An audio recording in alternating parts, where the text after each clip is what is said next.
in the time that you've been actually working in reporting, how do you see money has changed the news as a whole, and how has it impacted it, whether positively or negatively? I mean, I want to say mostly negatively, but I want to Yeah. keep it positive as well. Like, the negatives, of course, are, I mean, paper newspapers are harder Hmm. to come by. As many newspapers across the country are scaling back their production. Hmm. I don't think there are any papers who publish 7 days a week anymore, which is a real shame. It's not to say that news doesn't happen on Sunday, but Hmm. it's It just not does. happening in the same way. Yeah.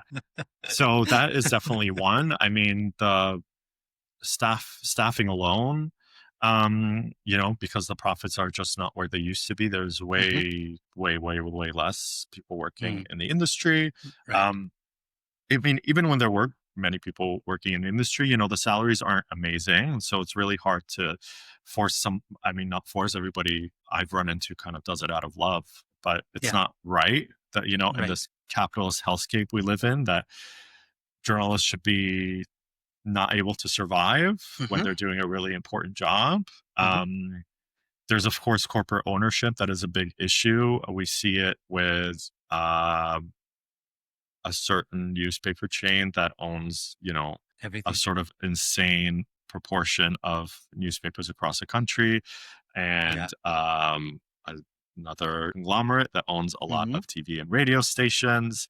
And in the US, we see it with the Murdoch papers and TV Hmm. stations. It's just obviously, it's not new, but Yeah. it is sort of more more insidious than ever these days, because you are Yeah. getting way less variety. Again, like, we can cover the same story. A reporter in Alberta and one in Toronto would cover a story completely differently, and now they're kind of stuck reading the exact same story. Story. So, I know I'm focusing on the cons, but I it's not that long ago that I remember that, like, there were outlets in Yeah. basically every nook and cranny of the country, and it Yeah. was, for the better of the country. Now there are some positives. There are some really amazing independent outlets in Canada. At least there's the Rover and Rabble, Tai, um, who are doing incredible work. They're not owned by any corporation. They're, reader funded, reader run, and they're kind of badasses. They're unapologetic in the stuff they cover. Right. And I don't know. I just think something like that is really inspiring. Yeah. Now, of course, they have smaller teams. Their output isn't, is this the sort of like insane thing, I think, that many people don't know? But the newspaper in, I'll say, 2010, when I was working in one, that is a lot of work. Hmm.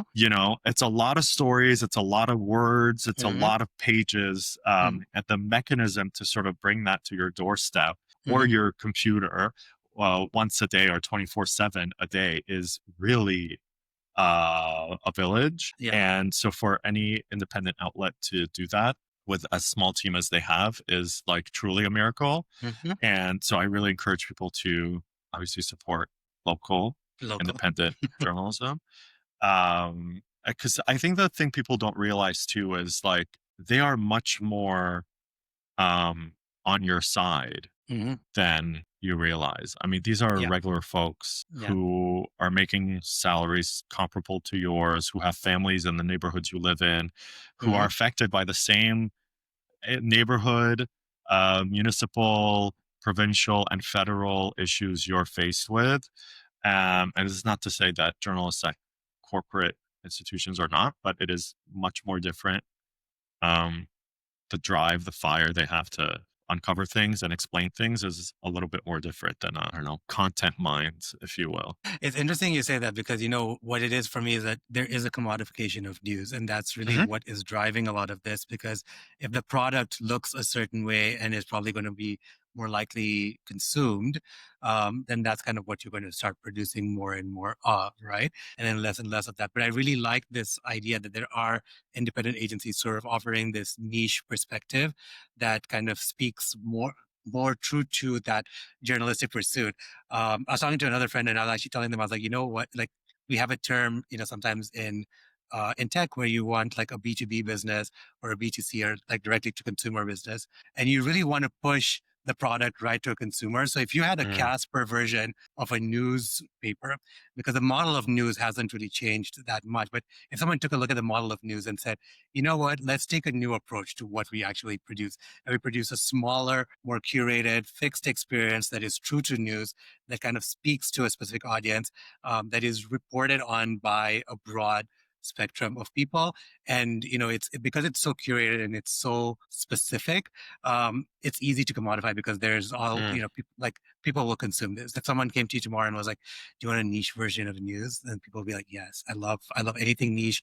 Does it involve like 100 copies only? Great, I'm into it. Right? So if you had that kind of perspective to Yeah. news, You're like, it should be it more exclusive. should be more exclusive, I agree. Well, you um know what's really interesting? We have mm, there's a magazine shop in Toronto here called Issues, and they I know it. yeah, it's great. I mean, great Love, job. love, Their love. specialty is sort of like housing, selling magazines that Yep, are very yep, limited yep. edition, or obviously they have the regular magazines as well, but Yeah. magazines that have a very small run, and obviously they're Mm, not news magazines in the sense that mm-hmm, they're necessarily covering things that are timely mm-hmm. on a weekly, monthly, or quarterly basis, but they are incredible, beautiful to Yeah, look at also. yeah. Um, and that's something that's happening now too. Vogue announced that they will be ceasing monthly production, and they turn into a sort of um, special edition, Niche. quarterly, uh, Mm-hmm. more niche, more Yeah. limited vibe. You know what I I mean? know. Yeah, And yeah. but it is truly that. It And is. It is. yeah, people, we got to turn news into Labubu.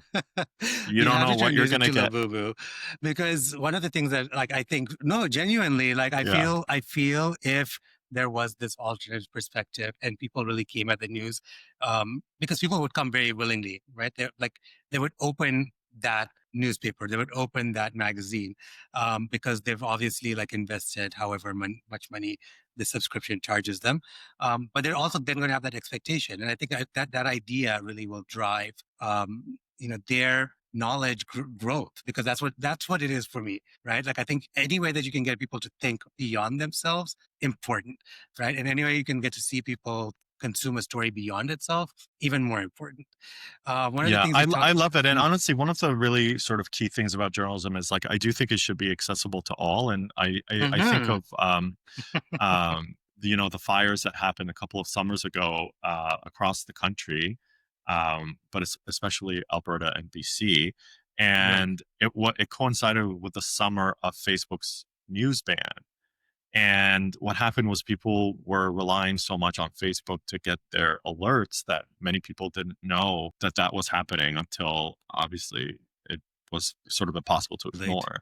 yeah, But I also, and this is maybe my dream or my wish for readerships around the world, but I think there's something so powerful about, and again, maybe this is my know-it-all nature coming out, but I think there's something so beautiful and um, about knowing things and sharing it with people. yes, And yes, I think we see that in a sort of like more nefarious way now, where we see some agents of information sharing hmm, misinformation. yeah, And this is not to say that they're necessarily the same thing. Just follow me here for a sec. But there's something about like, when I'm watching a movie, for instance, my live-in boyfriend loves to be like on wiki at the same time, and hmm, he'll like find out facts about the movie and be like, hmm, Chris, did you know like hmm, so and so happened on set? And I was like, oh, like see how excited someone is when when hmm, they find out new information, they want to share it with right, someone else. It's right, just like there's something really delightful about learning, I think, hmm, and that's just like human nature. Just yeah, education is really important, knowledge is really important, and my dream is that more people sort of behave that way. That they are like, yes, knowledge for the sake of knowledge is really powerful and really important, hmm, and then sharing that good information with other people. Unfortunately, I think what's happening is that you're using information for nefarious reasons, and there are some hmm, agents who are making careers out of right, um, angering and fueling hate towards hmm, people in a hmm, way that is using the same mechanisms of joy for learning, but hmm. turning it completely on its head. And it's actually, you're using information to rather than delight people, you're, Hmm.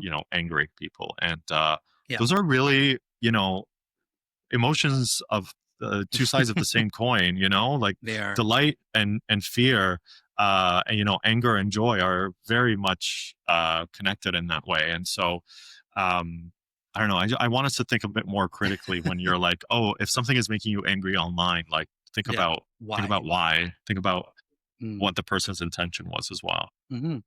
I think I also feel like that is the nature of the news right now, is to give it, Hmm. to enrage you in a certain way. One of the things that I think really a lot of chaos agents will use is to distance people away from actually just consuming the news. And one of the ways they'll do that is they'll constantly feed you just all this negativity.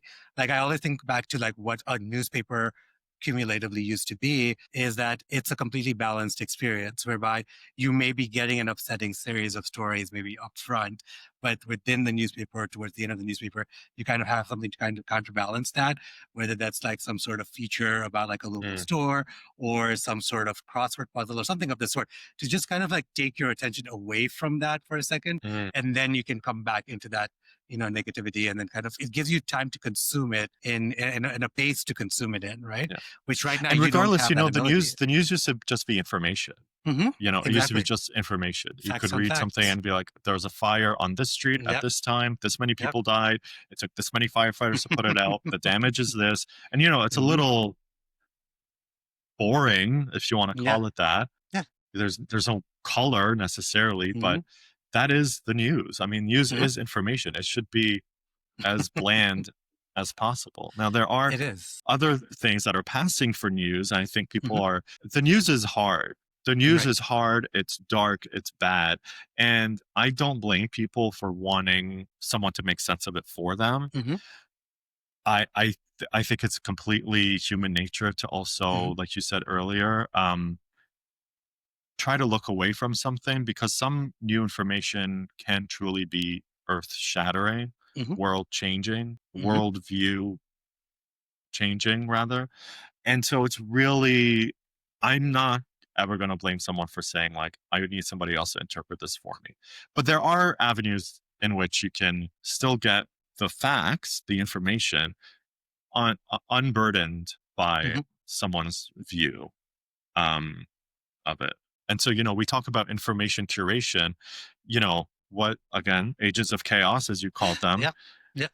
what agents of chaos do is also curate Yep. information. They're just, Yep. picking a few 100%. tidbits to make sure they're getting that Hmm.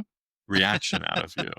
And just remember, you know, joy is on the other side of it. So, I say that all the time. Like yeah. legitimately, there's a big truth to that. And I think one of the things I was also, really finally trying to get your perspective on is the fact that there is so much news, right? And one of the things that I think that has really changed how news reported, and you talked a little bit about this earlier, because newsrooms tend to be smaller, is technology, is things like AI, and how AI is really like not influencing just how much news is produced, but also the quality, the quantity, where the news is produced from, right?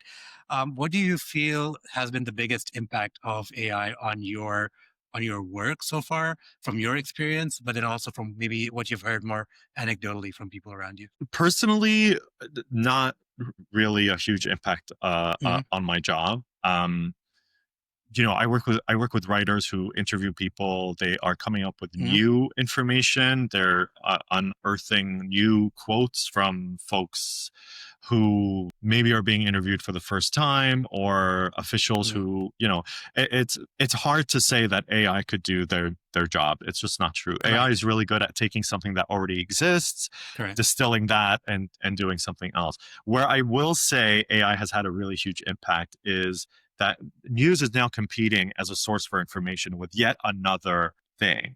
So Yes. when I first started, the big sort of, and this is going to sound kind of funny, but when people started getting their news either digitally on their laptop, desktop, iPad, or phone, it was like, oh, like, if we have a news app, we're going to be right next to the Netflix app. We're going to be Mhm, right next to like the crossword puzzle, or mhm, it was like we were competing for attention with this other app, right. which was completely valid. I mean, Yeah. a place that I worked at would measure the time spent in the app daily Mhm, on our mhm, users, and um, it was like a fraction of what people were using their iPad for. We maybe 8% of their screen Day. time was used on our app. It's something like minuscule, Mhm. considering it took a whole day for us to produce it. To The sort of consumption doesn't happen at the same rate. But the biggest place where AI has affected news is that this is now a new source of information.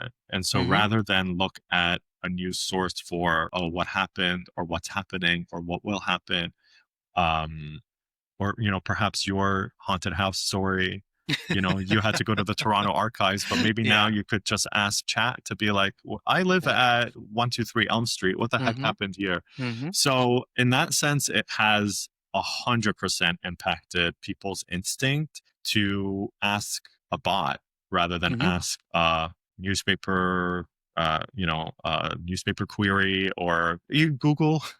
Yeah. Google now seems so antiquated. It's like I have to It is. search Oh, it through is search antiquated. results. I have to go It's out. through what I want is on page 3. That's unacceptable. And it's just like, I don't know. I still really like that. I know I'm the anomaly. I think, again, hunting for information and finding out something is really exciting to me. Yeah. But that I'd say is the biggest, in my view, in my experience so far, the biggest sort of hurdle we have to cross is that now we're Yeah. competing for attention and eyeballs and expertise Mhm. with a bot. Mhm. Who, yeah, It is that. 100% is cheaper than hiring a human who has benefits and a family to take care of, and surely they will work quicker than me.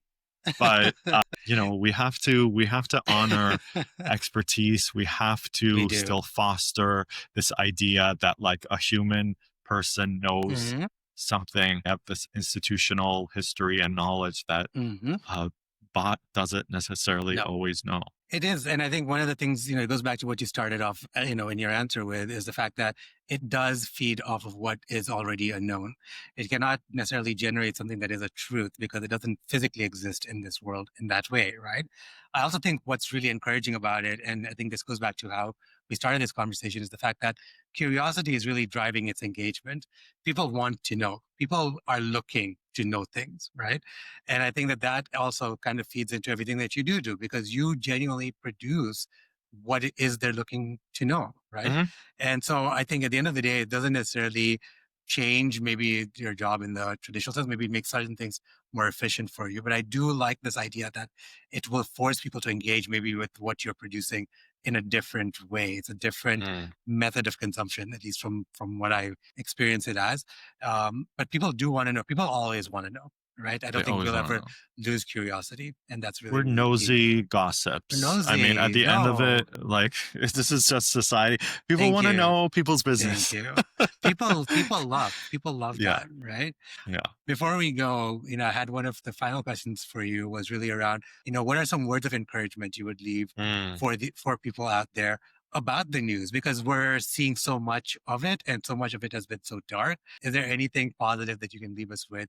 And maybe it's a way that we consume the news. Maybe it's an idea around like, what news and journalism is, in the sense that it is still preserving truths. Yeah, what are some words of encouragement? You know, this is a big question, also Mm. sort of existential as well, and I struggle with it sometimes, Yeah. in a sort of like, "What am I doing? Is this important?"